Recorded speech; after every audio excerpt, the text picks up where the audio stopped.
ছোটবেলা থেকেই আমার স্বপ্ন যে যার সাথে আমার বিয়ে হবে সে যেন আমাকে আমার বাবার মতোই খুশি রাখে, ভালোবাসে, প্রোটেক্ট করে। বিয়েতে যেন চারিদিক ফুলে সাজানো থাকে, হই হুল্লোড়, খাওয়া দাওয়া, আর হ্যাঁ, তার সাথে আমার জন্য একটা সুন্দর বেনারসি শাড়ি।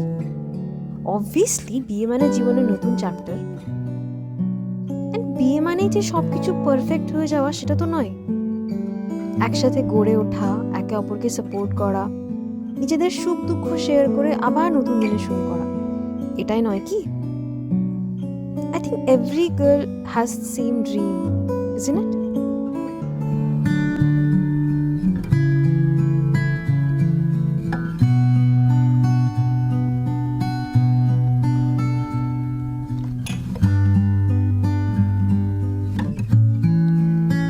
একসাথে আমাদের অনেকটা পথ পেরিয়ে আছে, কত হাসি, কত কান্না, আরো কত কিছু। জানি এই জার্নিটা কোনোদিনই পারফেক্ট ছিল না, কিন্তু গ্ল্যাডলি আমাদেরই ছিল।